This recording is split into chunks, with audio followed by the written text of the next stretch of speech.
Good morning sir.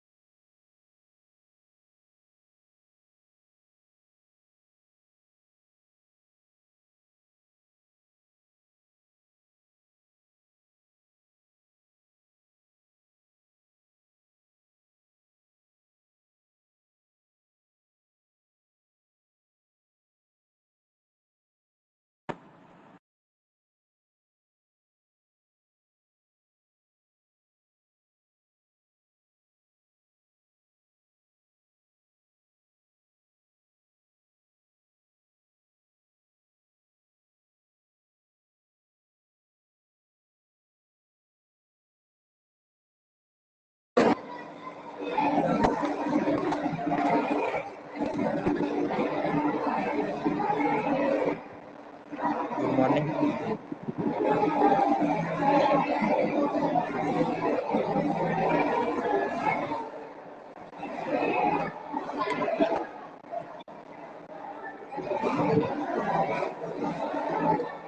Sir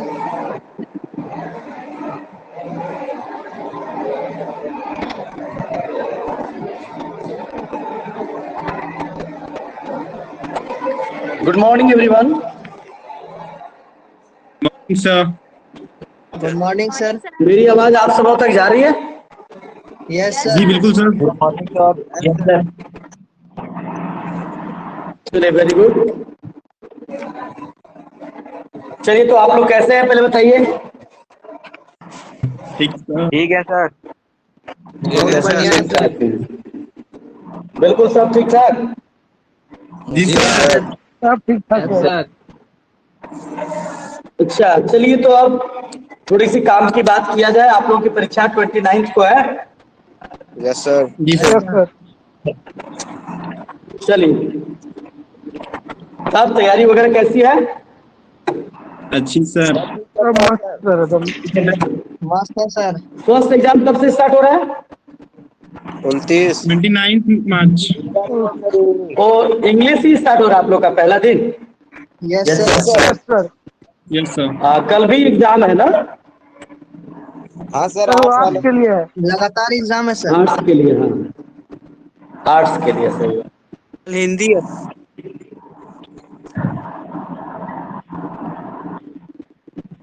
तो कहाँ क्या प्रॉब्लम है कुछ बताइए।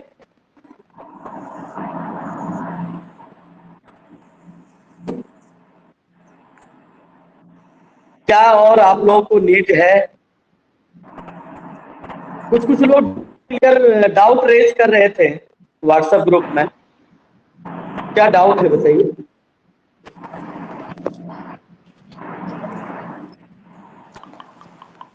ध्यान इस बात का रहे कि जो लोग बात नहीं करेंगे उसका माइक स्विच ऑफ होना चाहिए। आपके सामने म्यूट म्यूट कर लेंगे माइक को। जिनको बात करना है वो माइक माइक ऑन करके हमसे बात करेंगे और फिर उसके बाद म्यूट कर लेंगे।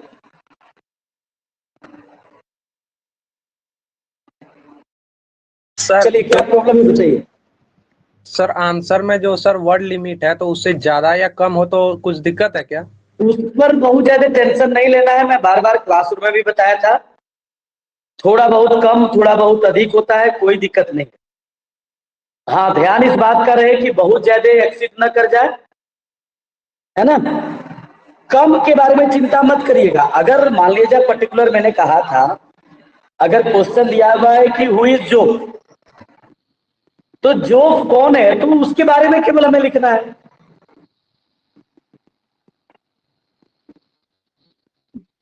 जितना क्वेश्चन में उसमें पूछा अगर रहे कम हो सर जाए तो उतना ही उसके लिए लिखना कोई दिक्कत नहीं है।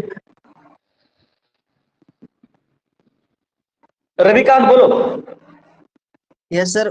बोले सर जितना पूछा हुआ है सर क्वेश्चन में उतना ही जवाब देना है ना सर। उतना ही जवाब देना है। चाहे 3 नंबर का क्यों ना हो क्वेश्चन। हाँ 3 नंबर, आखिर 3 नंबर और 5 नंबर, यही तो 2 नंबर है।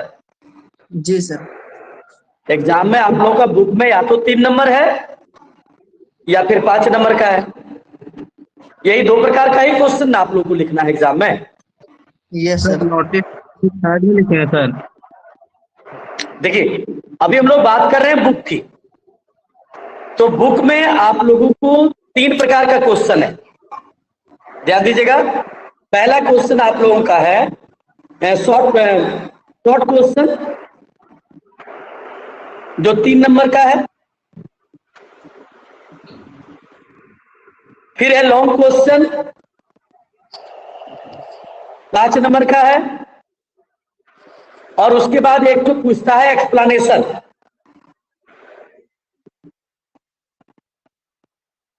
अभी मॉडल सेट में आप लोग को सब बताया था, मॉडल सेट तो आप लोग के पास है भी। यस सर किए थे। Yes sir.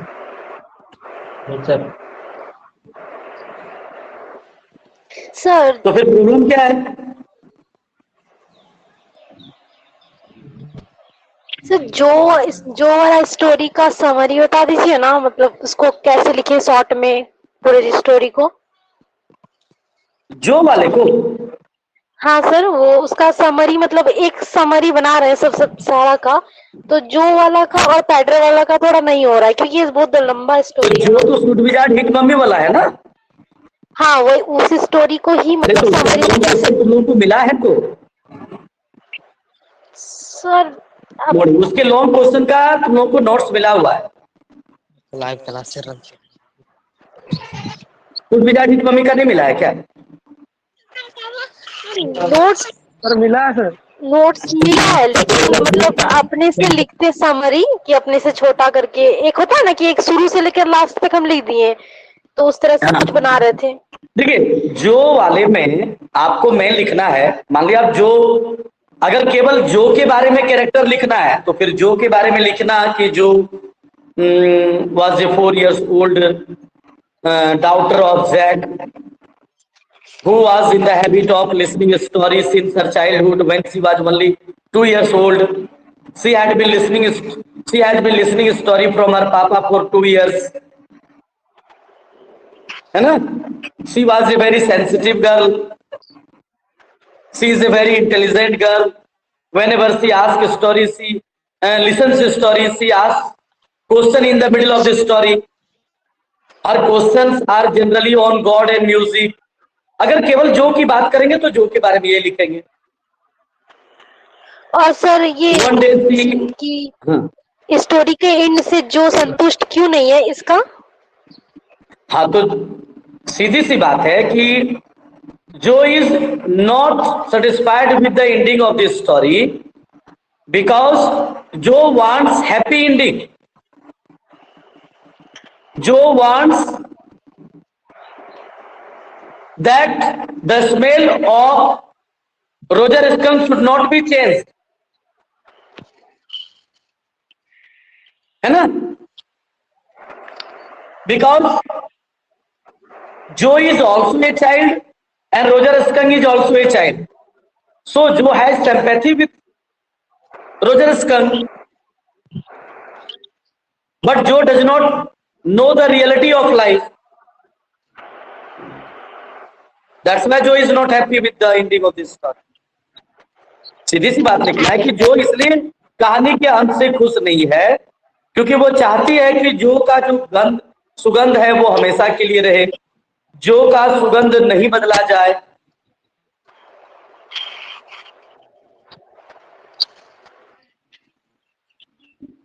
और इसका भी आंसर आपको मैंने दिया है नोट्स में, आप देखिएगा नोट्स में है। इसमें पहले डेट लिखेंगे या हेडलाइन? और कुछ पूछिए सर बोले सर नोटिस लिखेंगे या डेट? क्या बोले, फिर से एक एक करके सवाल करिए। सर बोल रहे थे नोटिस में पहले डेट लिखेंगे या हेडलाइन? देखिए सब कोई प्लीज ध्यान से सुनिएगा, अब लास्ट टाइम में बिल्कुल please don't confuse. Now whenever you start writing a notice, सबसे पहले नोटिस एक पूरे पेज में होना चाहिए, नंबर 1। नंबर 2, नोटिस जब आप लिखेंगे तो पूरे पेज में सबसे पहले आप एक बॉक्स बना दीजिएगा। एक पेज में जी अच्छा, ऐसा हो सकता है कि एक पेज में नोटिस नहीं आटेगा तो तुम मतलब नोटिस को पूरा क्या निबंध लिख रही है क्या? नहीं सर, या नोटिस तो मुश्किल से 6 से 7 लाइन का होगा। Yes sir. ऐसा हो ही नहीं सकता है कि एक पेज में नोटिस नहीं आएगा।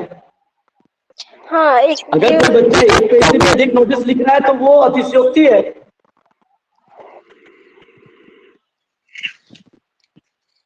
ध्यान से पहले कंप्लीट सुन लीजिएगा, उसके बाद जो भी क्वेश्चन रेज करना होगा आप मिडिल में करिएगा।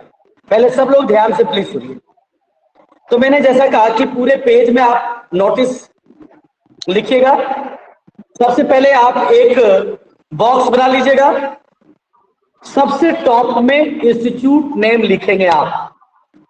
अगर इंस्टीट्यूट नेम आपके क्वेश्चन पेपर में दिया हुआ है तो वही लिखिएगा, और नहीं तो आप अपने मन से कोई स्कूल या कॉलेज का नाम लिखेंगे। स्कूल का नाम लिखना है या कॉलेज का नाम लिखना है ये भी डिसाइड क्वेश्चन करेगा। अगर आपके क्वेश्चन में स्कूल वर्ड दिया हुआ है तो स्कूल का नाम लिखेंगे, कॉलेज का नाम दिया हुआ है तो कॉलेज का नाम लिखेंगे। नंबर 1, नाम में ध्यान रहे जितने वर्ड का नाम होगा प्रत्येक वर्ड का पहला अक्षर कैपिटल में होगा। इसमें कोई किसी को डाउट है तो बोलिए। No sir. सेकेंड काम है, एक लाइन छोड़ करके नोटिस आप बड़े बड़े अक्षरों में लिखेंगे, और नोटिस में 6 अक्षर कैपिटल लेटर में होगा। NOTICE पूरा कैपिटल बोल्ड अक्षर में होगा। उसके एक लाइन छोड़ने के बाद बाएं साइड में आप तारीख दे दीजिए, और उसके नीचे फिर आप प्रोग्राम का नाम लिखेंगे। मैं बार बार बता देता हूं, ध्यान रहे, ये हो गया आपका रूल के अनुसार। लेकिन अगर कोई विद्यार्थी नोटिस ऐसे भी लिख रहा है कि पहले उन्होंने इंस्टीट्यूट नेम दिया, फिर नोटिस दिया, फिर प्रोग्राम नेम दिया, उसके बाद अगर डेट दिया तो कोई दिक्कत नहीं है, वो भी आपका सही होगा।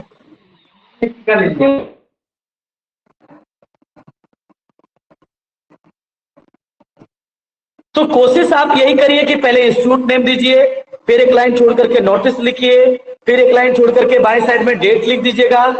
डेट जैसे आप लोगों का 29, सबको मैं बता देता हूं, 29 TH मार्च 2022, इतना पूरा लिखिएगा डेट में। फिर प्रोग्राम नेम लिखिएगा, फिर आप लिखेंगे all students are here by inform that our school is going to organize कार्यक्रम का नाम in school auditorium, on date दीजिएगा, एट टाइम दीजिएगा। मिडिल लाइन जरूर लिख दीजिएगा कि डीसी एच कंसल्टेंट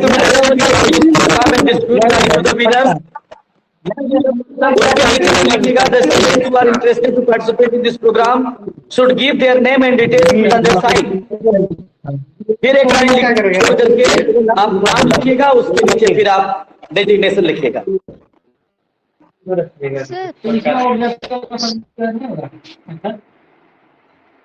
बोलिए।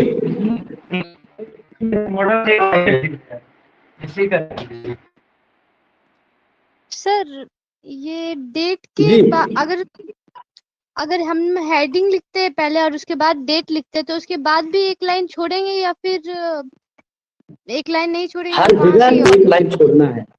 देखिए आप तो हेडिंग के बाद डेट बोल रहे हैं, हेडिंग के बाद डेट तो कभी नहीं लिखना है, हेडिंग के बाद नोटिस लिखना है। सर और नोटिस के बाद डेट लिखना है, और सब जगह एक एक लाइन छोड़ना है। तो डेट ठीक बीच में लिखेंगे सर? जी डेट बीचों बीच में लिखेंगे कि साइड में लिखेंगे सर? नहीं, साइड में। देखिए बार बार मैंने पढ़ाया, साइड में डेट लिखिएगा।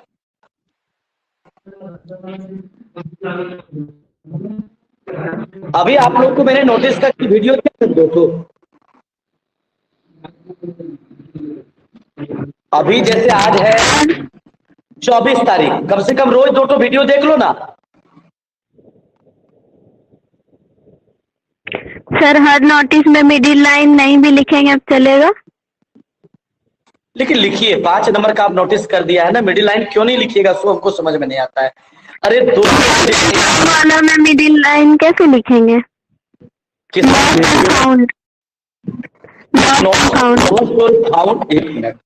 लॉस्ट और फाउंड में कुछ नहीं, आपको 1 से 2 लाइन मिडिल लाइन लिखना है, और अगर नहीं भी लिखाएगा ना लॉस्ट एंड फाउंड में कोई बात नहीं है, इतना जरूर लिखिएगा कि I lost my purse in college campus on इतना तारीख। लॉस्ट एंड फाउंड में कैसे स्टार्ट कैसे करोगे? This is to inform all of the students, teachers, college या school staff that I have lost my purse in college campus, in college canteen, in college library, कोई भी जगह दीजिएगा अगर जगह नहीं दिया रहे तो। ऑन इतना तारीख, तारीख में मैंने कहा था 1 दिन पीछे का डेट दीजिएगा। जिस 29 तारीख को आप लिख रहे हो नोटिस, तो खोया आपका 28 तारीख को।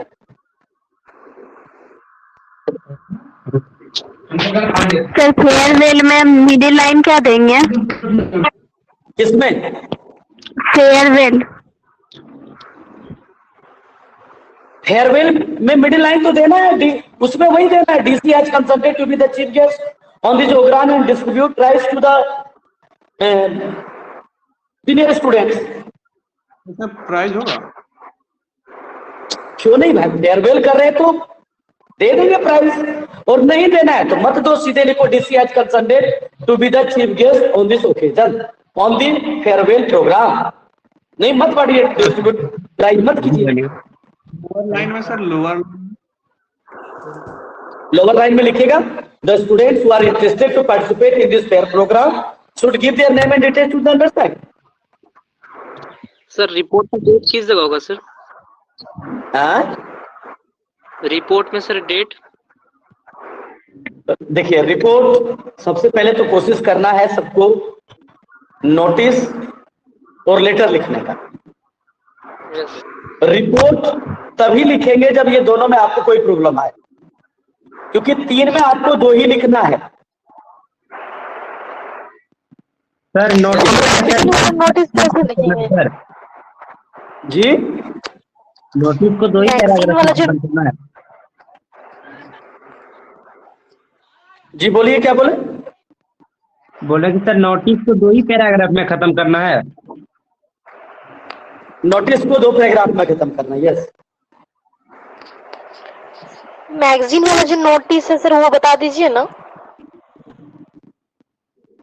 अरे पगली तुम बात कर रही है, हमको लगता है वैसा की बोल रही है। Yes sir. वैसा की क्यों कंफ्यूज कर रही है? नोटिस मैगजीन में जाए कहीं जाए, उससे क्या मतलब है?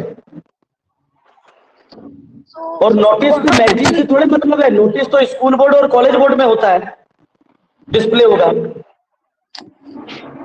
मैगजीन में केवल रिपोर्ट जाएगा। मॉडल सेट में क्वेश्चन है ना? क्या दिया हुआ क्वेश्चन? क्वेश्चन है, यू आर ध्रुव या Nidhi, student editor of your school magazine the birds, write a notice to be placed on notice board. ये जो आपका ये पद है ना रे, ये पद है आपका, पोस्ट से नीचे लिखाएगा एडिटर ऑफ स्कूल मैगजीन, ये पद है आपका, ये सबसे नीचे लिखेंगे, बाकी कहीं इसका मेंशन नहीं होगा। एक से शुरू से बता दीजिए ना। एक एक करके शुरू से बता दीजिए। क्वेश्चन है सेट 2 में 8 नंबर का, ये मिसप्लेस्ड के बारे में है सर, तो वो लॉस्ट एंड फाउंड में नहीं ना आएगा। अरे मिसप्लेस का मतलब क्या हुआ? गुम होना, तो क्यों नहीं लॉस्ट एंड फाउंड में आएगा? तो सर उसका ये उसमें लिखा हुआ है कि you are Karuna Karan a student of class 12, last day during lunch break you misplaced your notebook on chemistry lectures. तो सर लास्ट डे ड्यूरिंग ये कहाँ पे बैठाएंगे? आप देखिएगा इसको मैंने कैसे लिखना है, सीधे लिखेगा this is to inform all of the students, teachers, school staff, that I have misplaced my notes on chemistry lecture during lunch break on कितना तारीख। बताइए क्या प्रॉब्लम है?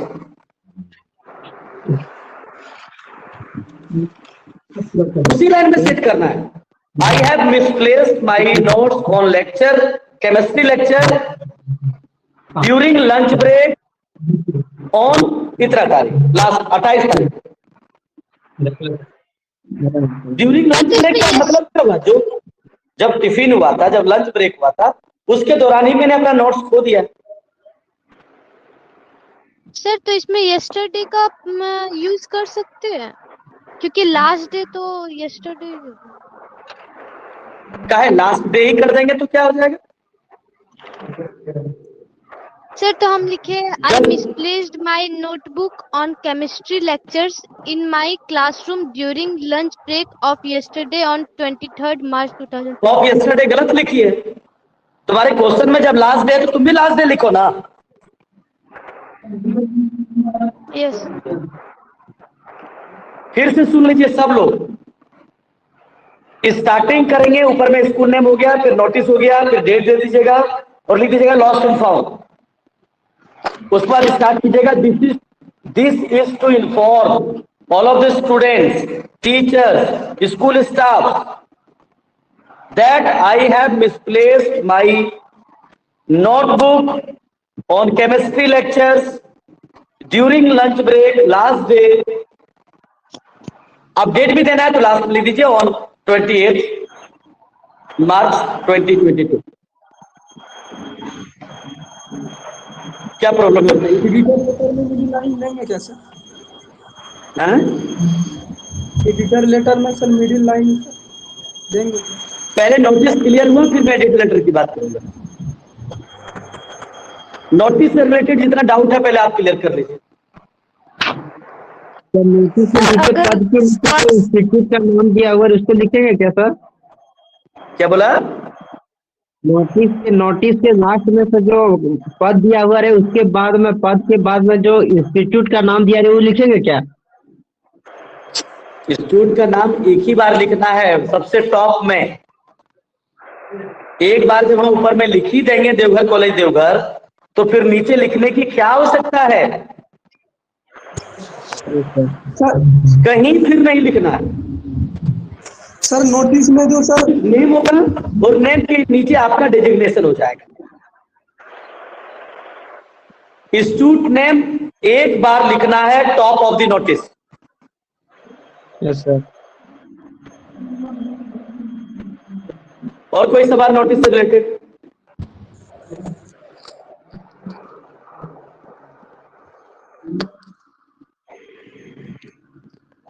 बोलिए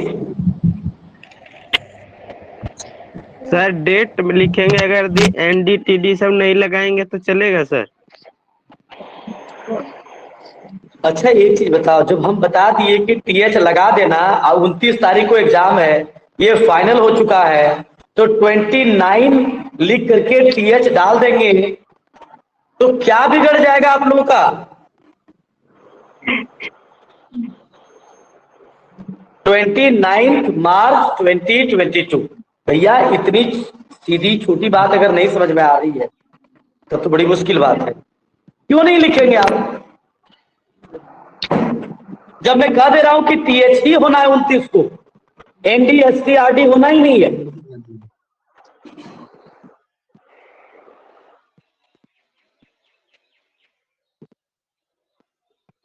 बताइए सर आप बिजनेस लेटर वो बता दीजिए, बिजनेस लेटर उसका शुरू से बताइए सबसे पहले तो डेट। हाँ बताइए शुरू से, डेट वगैरह में थोड़ा प्रॉब्लम हो रहा था। सर आज सर हम लोग का बिजनेस लेटर नहीं है सर। बिजनेस लेटर एक तो दिया हुआ था आपका मिशन स्टेटमेंट, एक्चुअली है सही में सिलेबस में काट दिया है, लेकिन आपके मॉडल सेट में एक तो दिया हुआ था, इसलिए मेरे ख्याल से मैंने कहा था पढ़ लेना है। सर आप बोले थे पढ़ लेना। सर हाँ लॉस्ट नीचे क्या लिखेंगे सर? नीचे क्या लिखेंगे सर? किसमें? एंड फाउंड बोला सर। किसका बोला? Lost found. हाँ, लॉस्ट एंड फाउंड क्या लिखना है? सर नीचे जैसे ये सब कल्चरल प्रोग्राम में स्टूडेंट हुआ इंटरेस्टेड ये सब शुरू करते हैं सर, उसमें क्या करना? अभी तो पूरा बताए रे, तू कहाँ सोया था रे?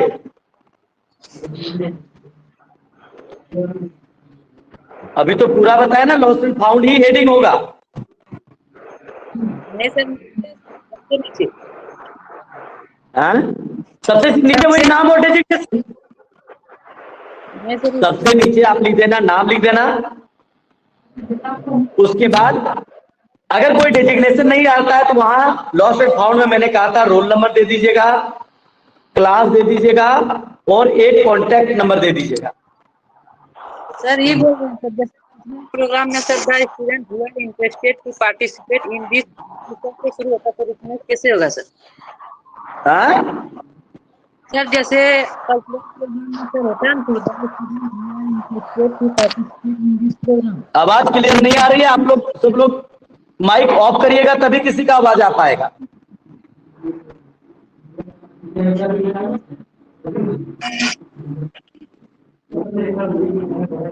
बोलिए। सर ये बोल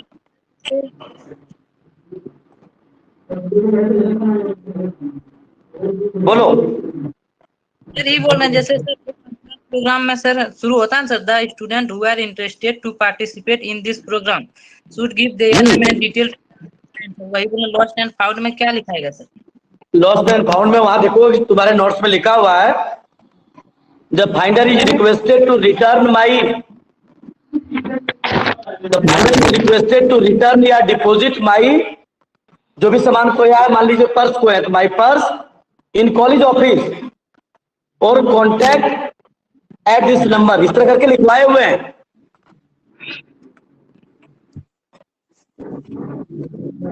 नोट्स में देखो, लॉस्ट एंड फाउंड में जो है नीचे में वही लिख देना है।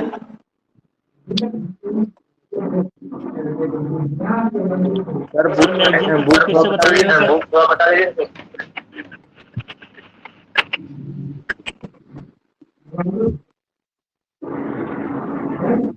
जी फिर से बोलो।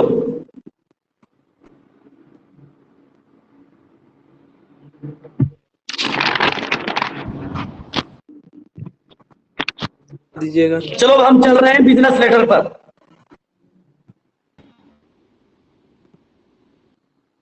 लेटर कोई भी लिखें, सबसे पहले हम लिखेंगे एड्रेस, अपना एड्रेस, यानी सेंडर्स एड्रेस। एड्रेस जितना खंड में रहेगा उतना लाइन में लिखिएगा, उसमें एक लाइन छोड़ करके फिर वहां भी लिखिएगा 29 मार्च 2022। उसके नीचे बिजनेस लेटर में आ जाइएगा, अगर कोई पद दिया है जैसे the manager, the general manager, तो पद देंगे, और पद नहीं दिया रहे तो सीधे लिखिएगा एमएस और दुकान का नाम, उसके नीचे उसका पता, एड्रेस, फिर लिखिएगा सब्जेक्ट और कंप्लेनिंग अबाउट डैश, फिर लिखिएगा सर। अगर एमएस से शुरू करते हैं तो सर से लिखिएगा, और कोई पद को लिखते हैं तो सर लिखिएगा। Refresh number, refresh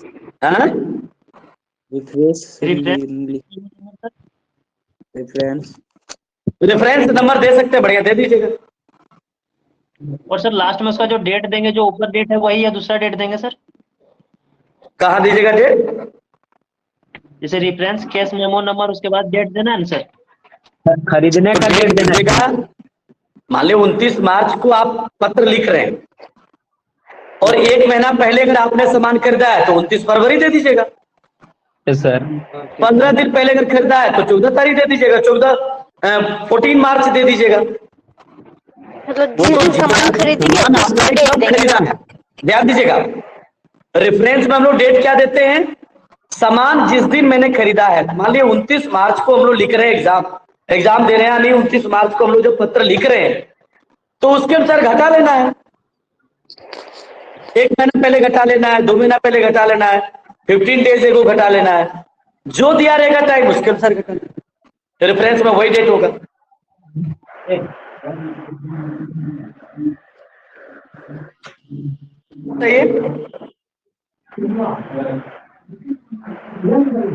editor letter को सुन लीजिए एक बार फिर से आप लोग। एडिटर लेटर में क्या करिएगा, सबसे पहले आप एड्रेस लिखिएगा अपना, जितने लाइन में होगा उतना लाइन में एड्रेस लिखिएगा। एड्रेस का प्रत्येक वर्ड का पहला अक्षर कैपिटल में होगा, फिर एक लाइन छोड़ दीजिएगा, फिर आप लिखिएगा 29 मार्च 2022, फिर एक लाइन छोड़ दीजिएगा, फिर लिखिएगा दी एडिटर। उसके नीचे अगर अखबार का नाम दिया हुआ तो ठीक है, नहीं तो दी टाइम्स ऑफ इंडिया।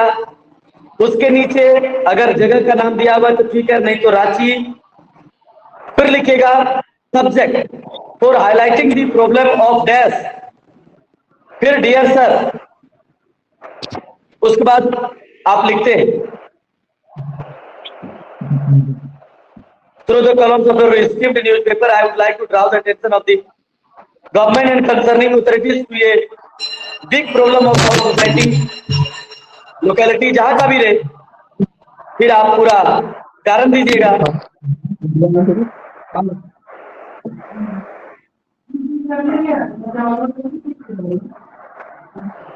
क्या एडिटर लेटर को 2 पेज में लिखेंगे ना सर? हाँ, 2 पेज में एकदम आराम से। एक ही पेज में हो जाना चाहिए, लेकिन अगर 1.5 पेज में जाए तो जाने दीजिएगा, कोई दिक्कत नहीं। Yes sir. क्योंकि उसको बॉक्स में हमको भरना नहीं है ना।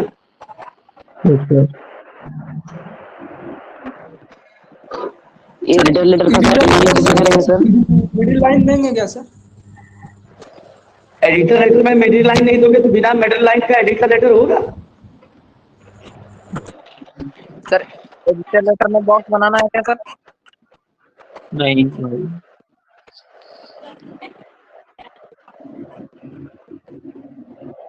Switch off the fan. हाँ बोलिए आप। एडिटर लेटर में तो आप समझ ही रहे हो कि क्या करना है। बॉक्स बनाना क्या जी उसमें बोले बॉक्स बनाना है क्या? नहीं भाई, बॉक्स केवल नोटिस में बनाना है, एडिटर लेटर में कभी भी बॉक्स नहीं बनाना।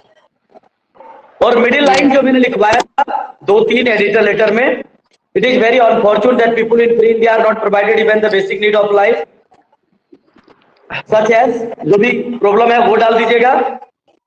उसके बाद ऐसे लिखवाए थे ड्यू टू लैक ऑफ, मान लीजिए वाटर है, इलेक्ट्रिसिटी है, due to lack of water the residents of our locality are suffering from many problems,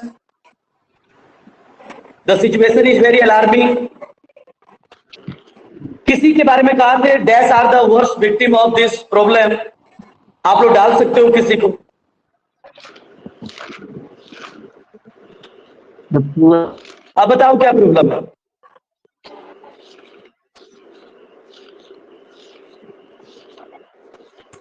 sir 2 go MCQ है, जब बता दीजिएगा। हाँ बोलिए। सर यहाँ एक क्वेश्चन है, all the servant in Sadao house hold, तो इसमें सर 2 ऑप्शन था, वेयर वाज डिसअपॉइंटेड विथ, या दूसरा था did not help in treating disorder. ये दोनों में क्या होगा सर? जरा फिर से एक बार बढ़िया से पढ़िएगा।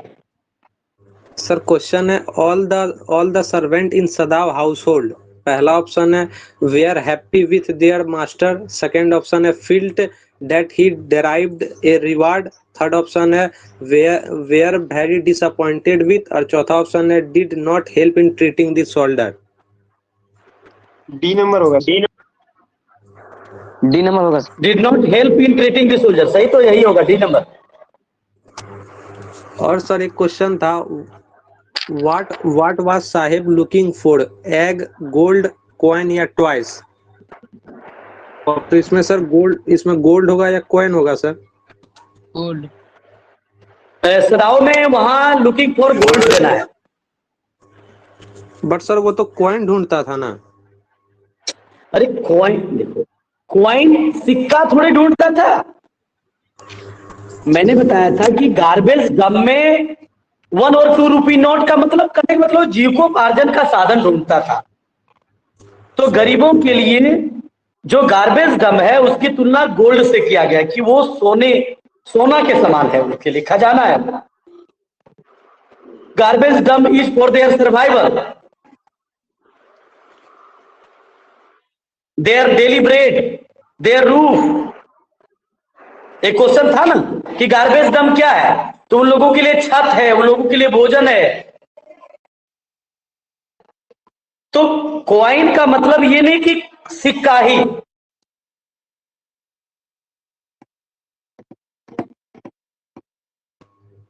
और कुछ पूछिए। और ये क्वेश्चन शायद आप लोग को दिया हुआ था ऑब्जेक्टिव जो मैंने क्वेश्चन किया था। सर नोट मेकिंग में क्या क्या रहना हो? क्या नोट मेकिंग? नोट मेकिंग में क्या क्या रहना चाहिए? नोट मेकिंग में क्या क्या रहना चाहिए? Yes sir. हमने लिखाया था, फिर मैं बता दे रहा हूं। नोट मेकिंग में सबसे पहले रहना चाहिए टाइटल।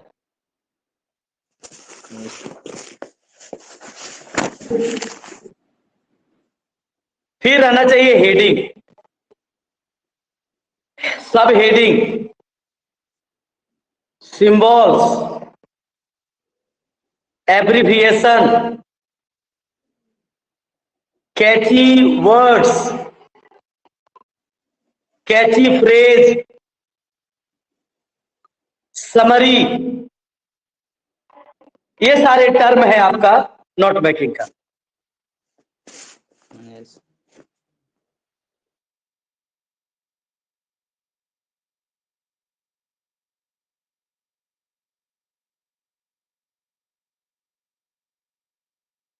और बोलिए। सर पोएटिक डिवाइस बता देते। पोएटिक डिवाइस में देखो, फिर से मैं चर्चा कर रहा हूं, ध्यान से सुनिएगा। सबसे पहले जानिए एलिट्रेशन। एलिट्रेशन के बारे में बताए थे, जब दो या दो से अधिक कंसेक्यूटिव वर्ड्स यानी कंजक्शन वाले वर्ड एक साथ रहे। जैसे my mother eight 66, my mother में माई भी एम से शुरू हो रहा है, मदर भी एम से शुरू हो रहा है, ये एलिट्रेशन है। जी, जब किसी लाइन में दो या दो से अधिक कंजक्शन वाले वर्ड रहे, दैट इज एलिट्रेशन। जैसे माई मदर,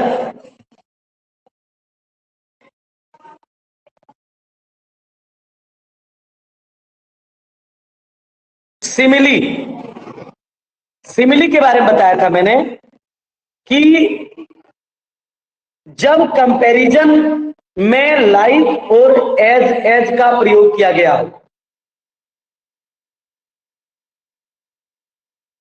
जब कंपैरिजन में लाइक और एज का प्रयोग किया गया हो तो वो सिमिली है।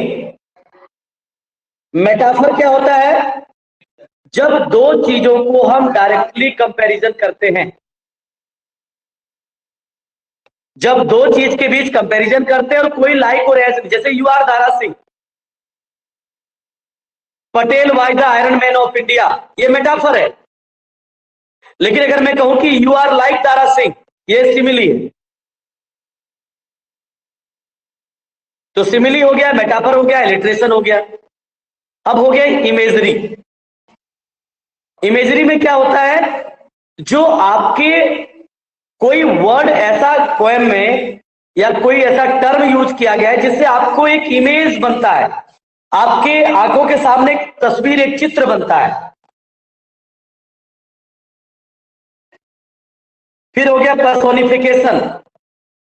पर्सोनिफिकेशन जब लिविंग और नॉन लिविंग चीज की तुलना मानव से किया गया, जैसे हमने बताया था माई मदर एट 66 में स्प्रिंटिंग ट्रीज। ये आपका है पर्सोनिफिकेशन। एक होता है रिपीटेशन, जब वर्ड को बार बार रिपीट किया जाए, स्माइल स्माइल एंड स्माइल, जैसे माई मदर में था। तो मेन आप लोगों को सिमिली मेटाफर ही पूछेगा। तो लाइक एज रहेगा तो सिमिली हो जाएगा, डायरेक्ट अगर रहे तो वो मेटाफर हो गया। और बहुत ज्यादा टेंशन है पोएटिक डिवाइस पर नहीं लीजिए, 1 से 2 क्वेश्चन रहेगा। सर सी यू सुन अम्मा किस प्रकार का पोएटिक डिवाइस है? सी यू सुन अम्मा सर जैसे सी में एस हो रहा है, सुन में भी एस लग रहा है।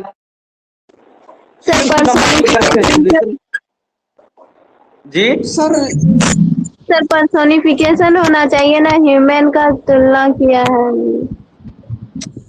तो यहाँ तो डायरेक्ट किसकी तुलना किया गया? माँ की तुलना। तो माँ तो ह्यूमन है ही नहीं। पर्सोनिफिकेशन कब होता है? जब निर्जीव चीज की तुलना, मानी जो मानव नहीं है उसकी तुलना अगर मानव से किया जाए तब ना पर्सोनिफिकेशन हो जाएगा। अब मानव को मानव बोलेंगे तो थोड़े पर्सोनिफिकेशन हो जाएगा। सर तो चांद का तुलना उसकी मदर का फेस से किया गया है तो पर्सोनिफिकेशन होना चाहिए ना। वहां तो सिमिली है रे। वहां क्या लिखा है? Like late winter moon, late winter moon. वहां तो सिमिली यूज है कि जाड़े की चांद से तुलना की गई है चेहरे की। देखो, अगर आदमी की तुलना निर्जीव से किया जाए तो वो पर्सोनिफिकेशन नहीं है। जब निर्जीव की तुलना मानव से किया जाए तो पर्सोनिफिकेशन। तो लेट विंटर मून में तुम्हारा सिमिली है, अगर उसके पहले लाइक रहे तो।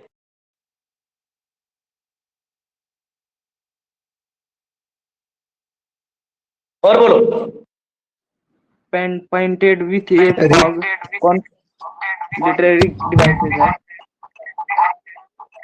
अब फिर आप लोग का माइक ऑन हो गया तो वाइब्रेट कर रहा है।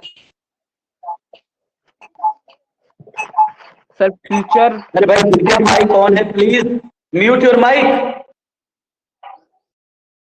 माइक नहीं म्यूट करिएगा तो फिर आवाज जो भी बोलेंगे उसका घरघराएगा। बोलिए। Futures pointed with A fog कौन सा लिटरेरी डिवाइसेस है sir?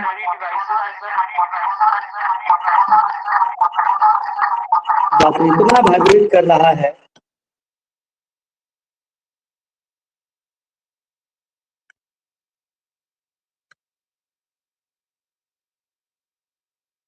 Future painted with fog में तो मेटाफर डाल देना।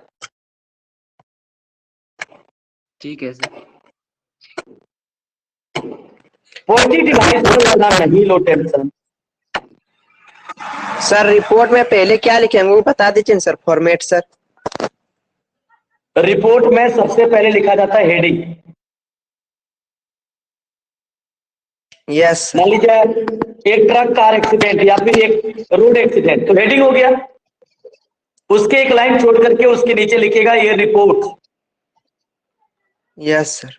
और रिपोर्ट लिखने के बाद फिर उसके नीचे लिखिएगा रिपोर्टेड बाय, नाम दे दीजिएगा और डेजिग्नेशन दे दीजिएगा एक लाइन में।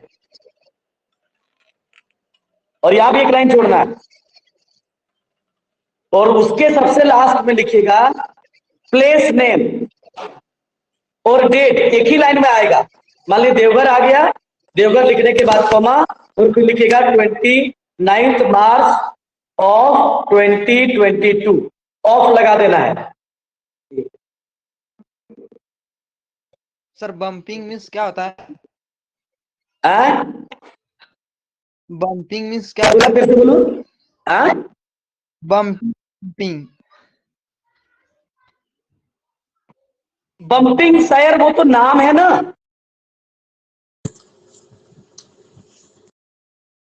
वो तो नाम है ना, उसका नाम है। उसे डीप वाटर में है। सर कैची मतलब क्या होता है सर?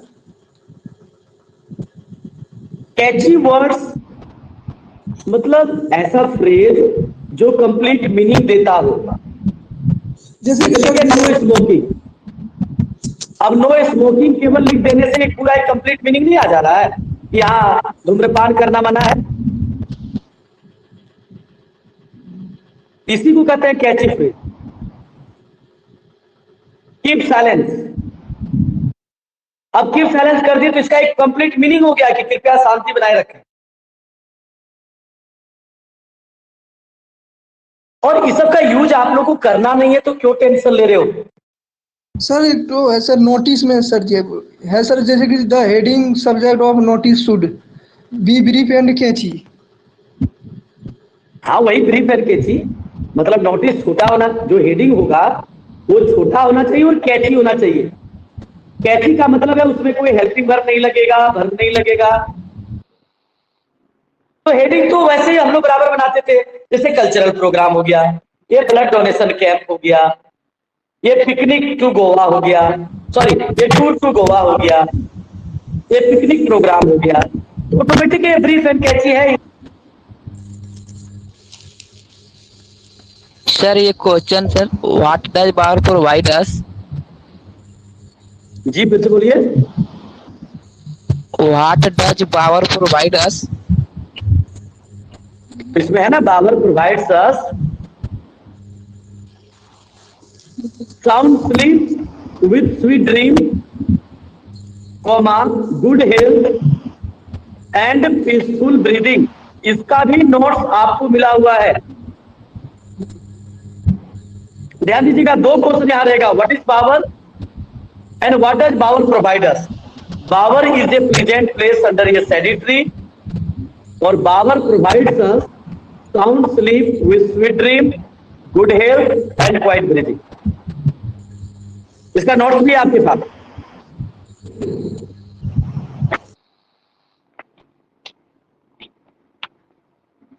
और बोलिए। सर एडिटर लेटर के सर अंतिम में सर जो सर देते हैं ना, योर फेथफुली योर ट्रूली, तो किसका प्रयोग करेंगे, किस चीज का? Your truly, your truly. Business letter लिखिएगा तो योर फेथफुली।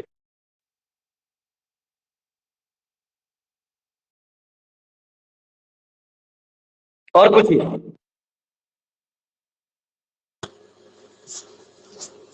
सर ये फ्यूचर पेंटेड, ये सर क्या होगा, कौन सा मतलब सर पोएटिक डिवाइस सर? अभी तो बताया फ्यूचर पेंटेड विद कौन मेटाफर बताया। सर तो इसमें सर मेटाफर कैसे होगा सर? अरे यहाँ भविष्य की तुलना फॉग से किया गया है कि आपका भविष्य जो है वो कुहासों से ढका, यानी कंपैरिजन कर रहा है, इसमें कोई लाइक और यस तो लगा नहीं है। Yes sir. और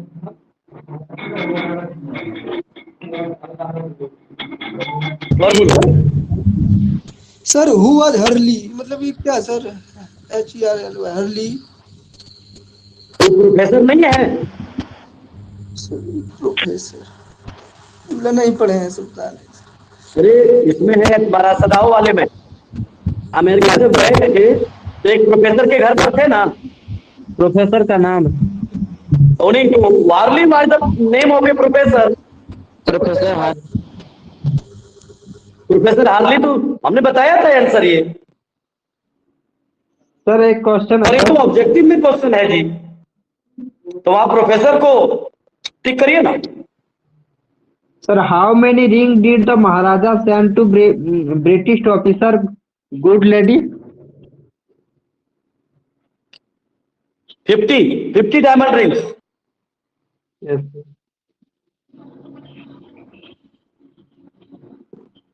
सर कीवर्ड्स मतलब क्या होता है? महाराजा में ब्रिटिश ऑफिसर यानी दुरई और दुरासनी, ये दो वर्ड यूज किया गया है। तो दुरई की पत्नी को 50 डायमंड रिंग्स दिया था ना, उन्होंने तो सोचा था 1-2 तो लेगा, लेकिन उन्होंने तो 50 रख ली थी। तो 50 का दाम 3 लाख था सर? हाँ 3 लाख रुपीज। सर कीवर्ड्स मतलब क्या होता है सर? जैसे 50 हीरे अंगूठी की दाम 3 लाख रुपीज था, रियल प्राइस जो वुडन टॉय का था 2.25 आना था और उसका कीमत उन्होंने कितना बताया था? 300। Yes sir. और बोलो सर कीवर्ड्स मतलब क्या होता है? वही कीवर्ड्स कैची फ्रेजेस सब एक ही चीज है। तो समरी में जैसे sir summary should contain keywords. क्या बोला? Summary a summary should contain आणि इसमें दिया है sir glossary keywords abbreviation date. क्या क्या दिया है? Glossary keywords abbreviation date. तो इसमें सर कीवर्ड्स कैसे होगा सर? हाँ कीवर्ड्स होगा समरी जो है बस वही समझो ना। ठीक है। सबका आंसर आप लोग को लिखवाए थे, लिखा हुआ कॉपी में है या नहीं है? Yes sir. बस उसको सब पढ़ लेना है बढ़िया से।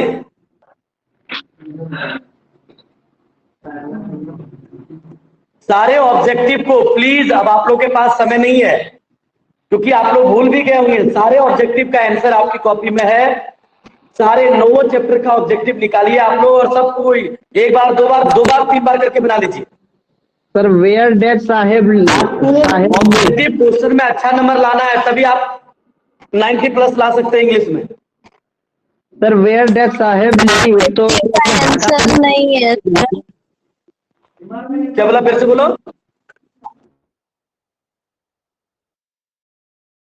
सर ऑब्जेक्टिव का सारा चैप्टर का आंसर नहीं है। नहीं है तो नहीं लिखे तो हम क्या कर पाएंगे यार? हमने तो सबको लिखाया था। जिनके पास नहीं है वो मेरे पास आ जाओ और ले आना नोट्स, उसमें हम सब टिक लगा देंगे।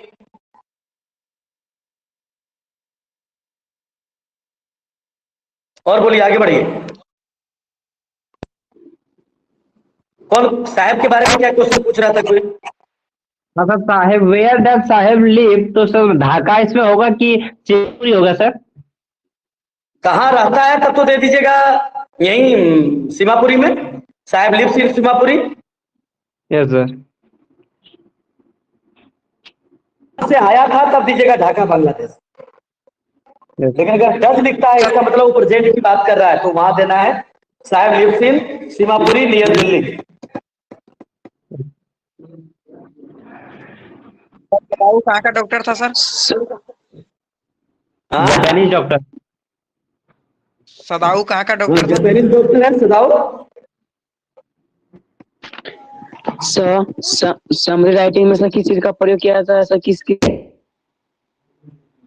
अरे समरी राइटिंग में कुछ नहीं, कीवर्ड्स का प्रयोग किया जाता है बस। समरी में कीवर्ड।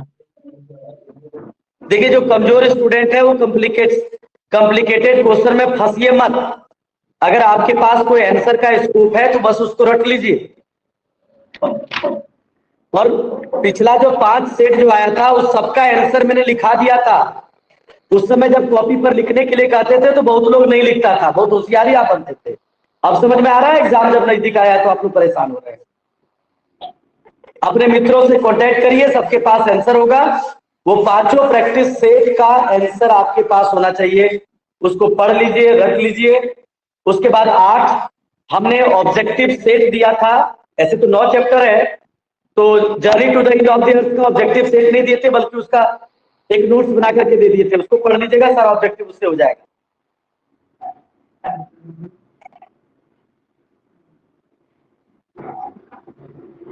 फिर मिलेंगे हम, हो सकता है फिर कल मिले, कल तो नहीं मिल पाएंगे या फिर कल भी मिल सकते हैं।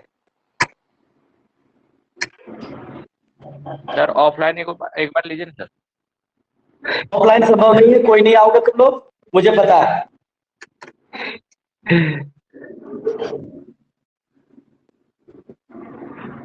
ऑफलाइन कोई नहीं आ पाओगे। आधी लास्ट कर दीजिए सर। आधी लास्ट कर दीजिए। लास्ट तो करिए रहे कभी। अरे फिर मैं जुड़ूंगा, जिसको जरूरत होगा वो जुड़ेगा, नहीं जरूरत होगा मत जुड़ेगा। सर कल आर्ट्स का एग्जाम है सर। हाँ कल आर्ट्स का एग्जाम है। कल का क्वेश्चन तुम लोग जरूर देख लेना किसी मित्र वगैरह से।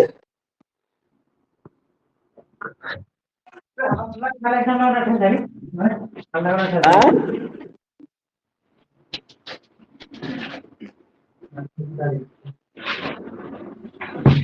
बोलो।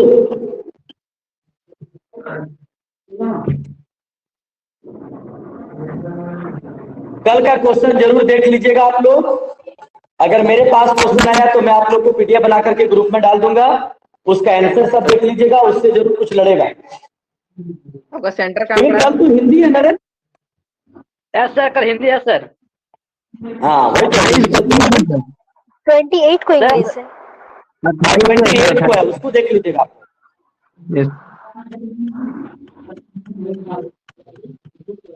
और बोलिए, अब इंड करेंगे क्लास। सर आपका सब्जेक्ट क्या पढ़ा है सर?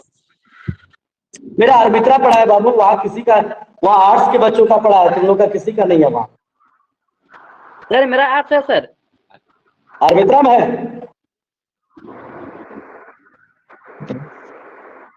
काजला कॉलेज की लड़कियों का सिर्फ सेंटर है। जरा एक काम करना, आर्ट्स वाले कौन है जरा फिर से बोलो तो।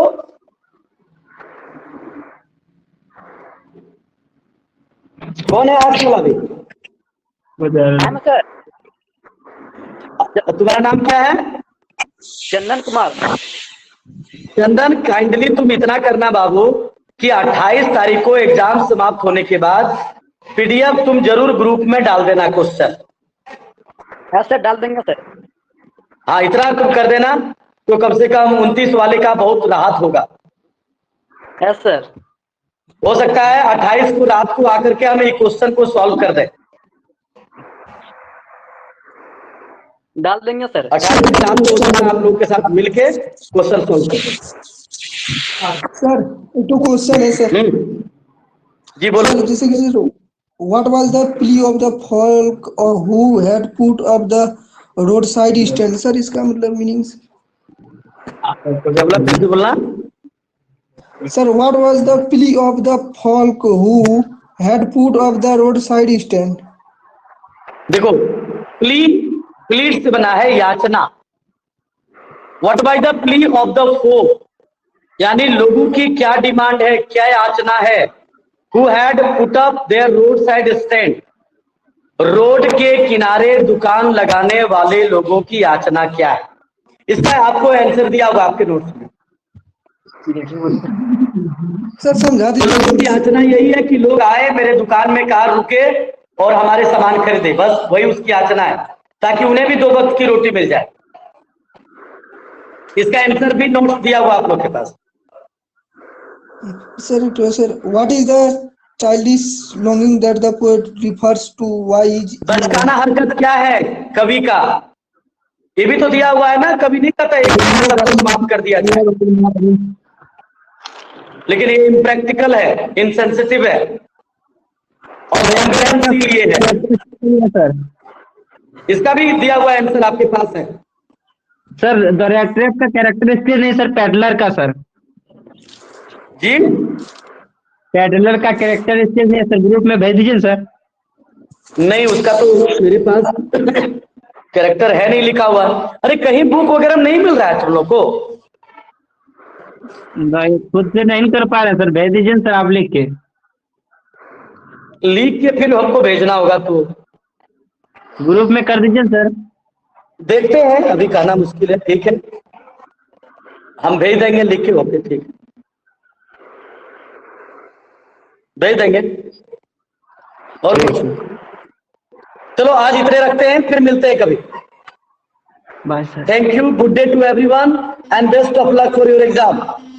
Thank you sir. Thank you sir. Welcome everyone.